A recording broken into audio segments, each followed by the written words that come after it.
through the books, I'm going to shout them out, Spiritual Growth in Motion, Real Spiritual Growth in Motion, which, correct me if I'm wrong, this is, in a sense, an advanced guide, like additive to the first book. Yep. It reminds me of 30 Days of Thought and then the Utility Journal. Like, we really do think it's cool. Created for Worship. And this was like, to in a sense, you're getting more involved with your faith because as you grow, and not to be a hypocrite, really a liar, like I feel like, and this is just my opinion, like, because if you don't grow and then live it and you teach it, I'm saying you're a hypocrite in anything that is going on. You didn't say that. And then jump starting is like for someone that they need to be able to understand this gigantic, dense text and get started on it. And then this is what everyone doesn't want to talk about because it's real. Right. It's difficult to give material things up that the world has created meaning that pressure us to do it. I mean, that's also my interpretation of this book. And it's like there's growth through it, authenticity from the author, from yourself, for others to relate. And this is, after getting a master's degree in divinity, and instead of going the normal route, going on the other side of the coin and learning organizational leadership, get your PhD, because there's many theories on leadership. However, they're siloed in a sense to the ecosystems of shared belief that align themselves in those geographical origins in a sense. So what's the level of abstraction above it? And that's why you wrote Shepherd Leadership. Can you break down the premise of Shepherd Leadership and why this could help anyone that probably regardless of their faith yet, maybe, because maybe they'd be called through it for some, I don't know. I also layman, but yeah. So I wrote that looking for a theory of leadership, a model of leadership that was beyond time and beyond space. So I started looking at the metaphor of the shepherd, which, from ancient times throughout the Bible has been used as a model of leadership. So Old Testament, New Testament, Jesus. And where I started is I did a deep dive into every passage in the Bible where they mentioned the shepherd.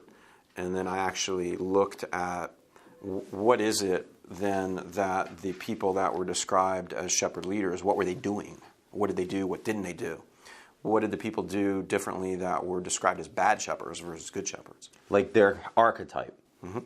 Yeah, because there are a lot of bad shepherds in the Bible too. So then I did a deep dive into the shepherd leadership literature, because there's a lot written about being a leader as a shepherd that's not biblical content, right? Yeah. And then I found three commonalities, and I put those three commonalities into a framework. So essentially, I saw that shepherd leaders engage in three large types of behavior. Okay. Right? And so the first one is guiding behaviors, and the second one is providing behaviors, and the third one is protecting behaviors.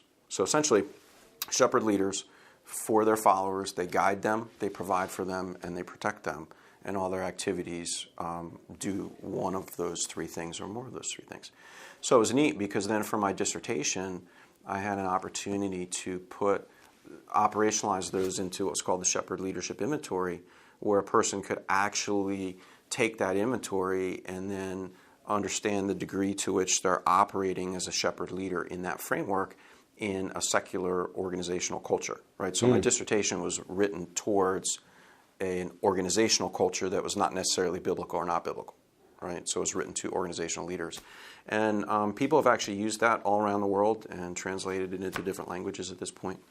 And so it's kind of been neat. So that book right there is more of the popular layperson's book that really takes all the content of my dissertation and puts it into... So the dissertation, which was your attempt to, your agreed upon attempt, because you passed, you got the... I did. Okay. I did. That's been used in organizations.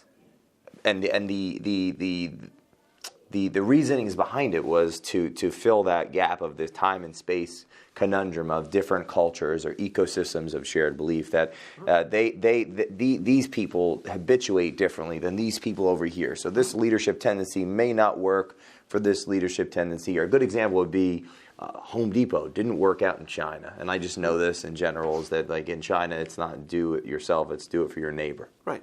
So like that mantra was probably why they sank. No, you're right. So, like for example, China is a very collectivist culture, right? Where America is the most individualistic culture in the planet, right? Yep. Those are polar opposites. So, what is a leadership theory that would work in both China and America? Yeah. Right. That's the heart of the question. And so, so it was kind of fun putting all that together. And this then, my role here, as the CEO at Keller Williams has really been my first opportunity to fully implement that leadership style in a corporate organizational setting.